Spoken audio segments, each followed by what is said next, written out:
And I think we need to know why Andrew's not paying any rent. And where did he get a total of £8.5 million in 2005? Yeah, because did we pay for it? Well, no, don't think the Mail are reporting today that he did not get a major inheritance from the Queen. Prince Andrew is once again at the centre of royal controversy following months of growing pressure.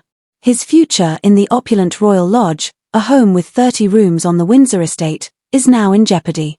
According to reports, Buckingham Palace has increased pressure on him to leave the mansion where he has lived for more than 20 years.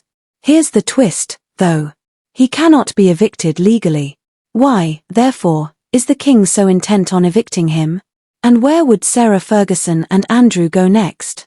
Let's explore the royal drama that is developing. One of the most talked about homes in Britain is Prince Andrew's home at Royal Lodge. He paid a one-time charge of £1 million and spent an additional £7.5 million renovating the property under a 75-year lease that was signed in 2003. His rent has been almost zero since then, just a single symbolic peppercorn annually. Now that the public is demanding responsibility and the palace is eager to prevent more controversy, the optics of that bargain have caused uproar. Andrew has not been far from scandal for a number of years, but at the moment it has really kicked up a gear. That's a variety of factors that have all sort of combined to make this a really dramatic escalation. Andrew's staff has been meeting with the King's delegates every day to discuss his departure. Andrew initially resisted moving. According to reports, he reminded the palace that his prepaid lease still has 50 years remaining.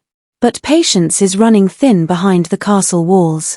His time at Royal Lodge is coming to an end, according to an increasing number of royal insiders. The atmosphere has drastically changed, according to sources inside Buckingham Palace. Now, it seems certain that Andrew will have to go. King Charles is resolved to put an end to the continuous humiliation, having already deprived his brother of titles and honours. He has made it apparent behind the scenes that the problem needs to be fixed before it turns into yet another PR catastrophe. Additionally, more than one property is at risk. Richard Kay, you wrote a piece earlier this week where you said many will wish Charles had acted sooner and that somehow fraternal affection clouded good royal sense. Do you think Charles just simply left it too late? Well, I don't know if he's left it too late. He certainly left it late. According to reports, the monarch wishes to reassure Princess Beatrice and Princess Eugenie that their residences in Kensington Palace and St James's Palace would not be altered.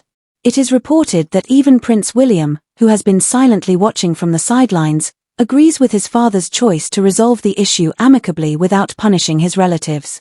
Where might Andrew go from here? Relocating him to one of the king's private estates, like Sandringham or Balmoral, might be one possibility. He could live privately in these royal retreats' separate residences, still without paying rent, but out of the spotlight. But according to insiders, Andrew has no desire to live in the Scottish Highlands or isolated Norfolk. According to reports, he wishes to stay in Windsor or London near his daughters.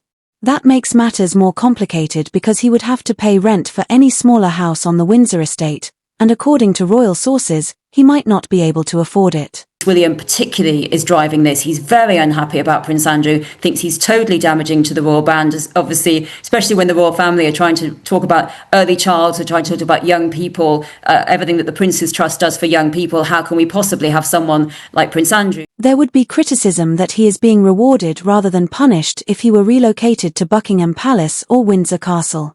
Additionally, the palace has little desire to pay for that with public money. Money is at the centre of the conflict.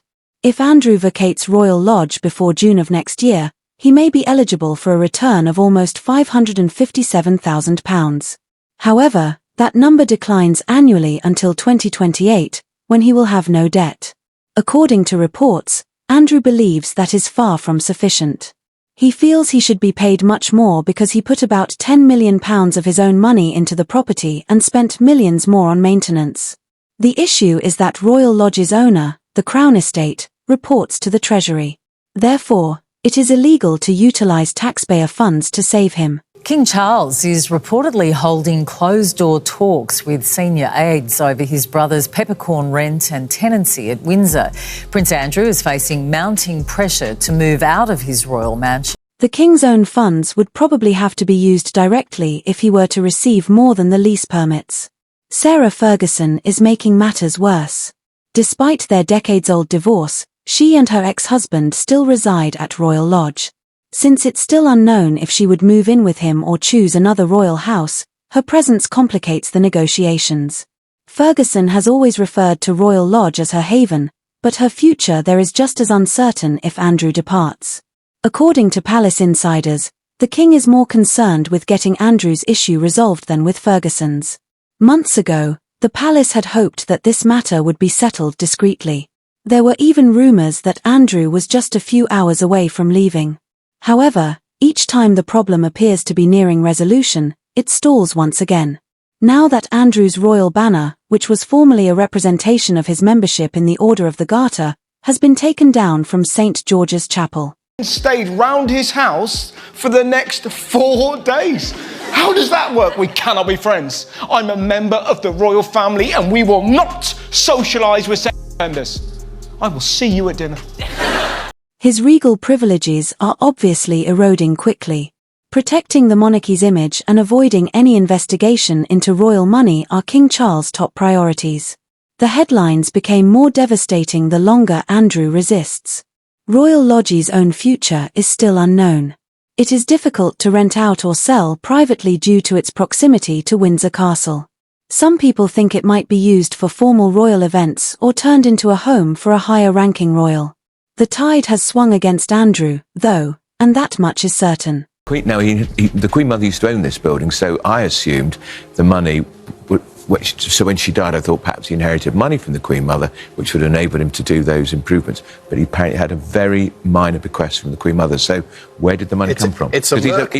According to royal sources, there is an increasing sense of urgency inside Buckingham Palace. Prince William and the King have both stated that this chapter must be closed permanently. In Andrew's post-royal existence, Royal Lodge represented stability and privilege for many years. However, it might soon become the most symbolic casualty in the history of the kingdom as the walls close in and the palace demands accountability. When he leaves is the question, not whether he will. What will happen to the man who used to reside in the centre of Windsor and is now facing exile from his birthplace? What are your thoughts?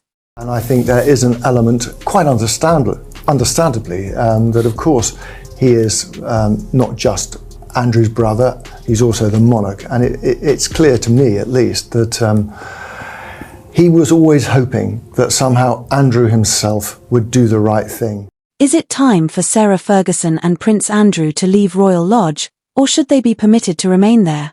Please share your opinions in the comments section below. All of the country's main media agencies flocked to Windsor yesterday in anticipation of a rumoured royal pronouncement, only to be abruptly informed by the palace that there would actually be no statement at all. Senior BBC journalists were reportedly informed Thursday night that a major event was scheduled to take place at the Prince's residence at Royal Lodge, according to the Daily Mail. There were a number of press and television reporters in Windsor, prepared to capture the anticipated breaking news. However, as the media frenzy erupted, the palace responded to multiple inquiries from the press that there would not be an announcement that night.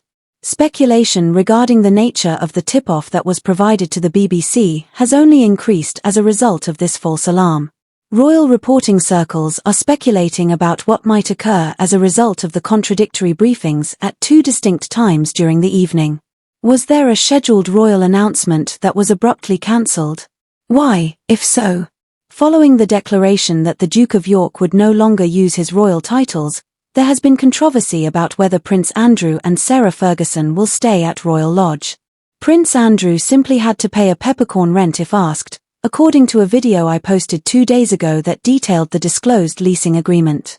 According to reports, the Daily Mail has contacted royal press offices to inquire about the circumstances of last night and whether any announcements are anticipated in the near future. We'll have to wait and see. The palace isn't finished yet, according to insiders, and what occurs next could permanently alter Andrew's royal future. Is another confrontation with the palace about to start, or will Andrew eventually relinquish the mansion? Stay tuned for our upcoming update. For the upcoming royal news stories, subscribe now.